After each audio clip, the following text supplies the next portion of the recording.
This is a first-degree murder claim that is wrong. This is actually self-defense, and we need the money to make sure that we get a fair trial.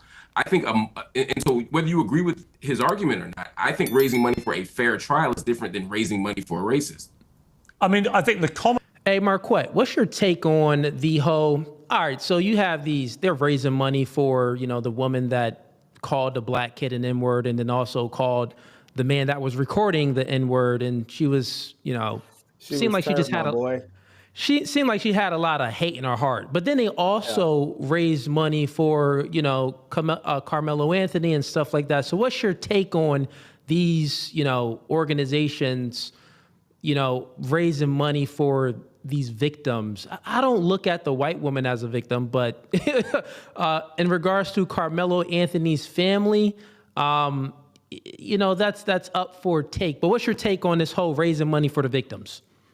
Well, we see that we're dealing with psychotic levels of racism because they're comparing things that are incongruous. In the case of Carmelo Anthony, he's going into the court system, which requires a lot of money. I know I've been in the court system for many reasons, whether it's intellectual property, criminal issues, civil litigation, what have you. So it's a very expensive system, and it really favors those who are cash liquid. So he needs that money to put together a dream team to maintain his freedom. That's a necessity.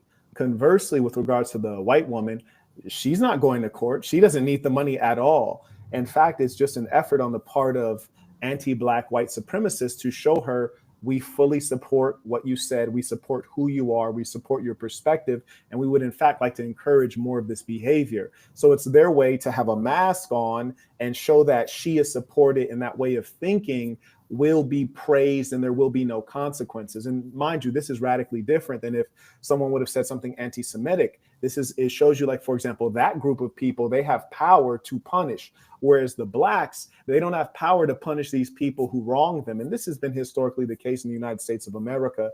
The anti-black white supremacists, historically, they're liars, right? Like the colonial powers, they're liars. They tend to exaggerate in favor of themselves and, denigrate those who are not them. So the idea that whites are being victim in a country where they're the 60% majority, they're the overwhelming majority in Congress, Senate, and in terms of holding presidential office, they're overwhelmingly economically empowered. It's utterly ludicrous. And in fact, when they try to make excuses about, DEI, which I don't support at all, or Black Lives Matter, which again, I don't support at all, these organizations only exist and operate because of the funding that's coming from white liberals.